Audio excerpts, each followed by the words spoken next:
கிராம குடியரசு பற்றர் வேலை கூடத்தில் மாண்பனை பொலிவாக மின்னும் பித்தளை மற்றும் வலிமையான ராகமில்லாமல் வெயிலின் கடுமையான பளபளப்பில் குறைகிறாற் போல மற்றவர்களால் பெரிது செய்யப்பட்டு குளிர்ந்த நீரை பிடிக்கவோ அல்லது சுவையான அரிசியை சமைக்கவோ விரும்புகிறார் மண்பானை. பனிமனையின் இதயத்தில் காலம் மற்றும் களிமண் கதைகள் கூறும் பழங்கால குடவாயின் அருகே மண்பானை அமர்ந்திருக்கிறார். மண்பானை அதிர்ச்சியடைகிறார். நான் ஒருபோதும் பயனுள்ளதாக இருக்க மாட்டேன். கூண்டுக்காரர் பதிலளிக்கிறார். ஒவ்வொரு செதிலும் ஒரு கதையை சொல்கிறது குட்டி. ஒரு உண்மை மதிப்பு உத்வேகத்திலிருந்து கிடைக்கிறது.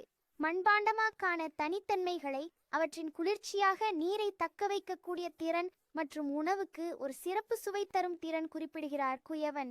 மண்பானையை மற்றவர்களுடன் ஒப்பிடாமல் தன்னால் இயன்றதை செய்வதிலும் கவனம் செலுத்துமாறு அறிவுரைக்கிறார். செயல்தன்மைக்கு காலத்தின் களிமண் துடுப்புகளால் மெலிந்த கைகளால் பானைமாமன் மண்பானையை சரி செய்கிறார்.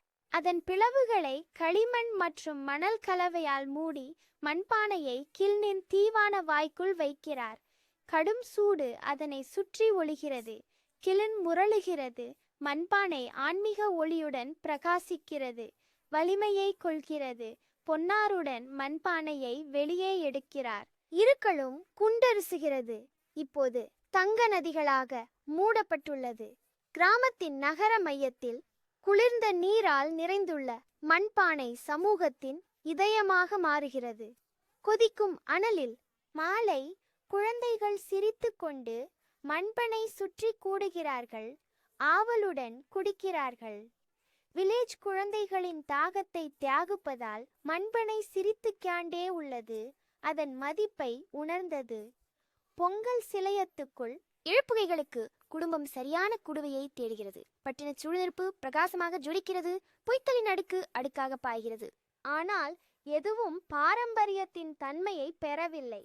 அந்த குடும்பம் பண்பலையை தேர்வு செய்கிறது. சமடி கோழி பானையை பொங்கலை சமைக்க. மிதமான நெருப்பின் மேல் பொங்கல் பொங்கி காற்றில் மணத்தை பரப்புகிறது.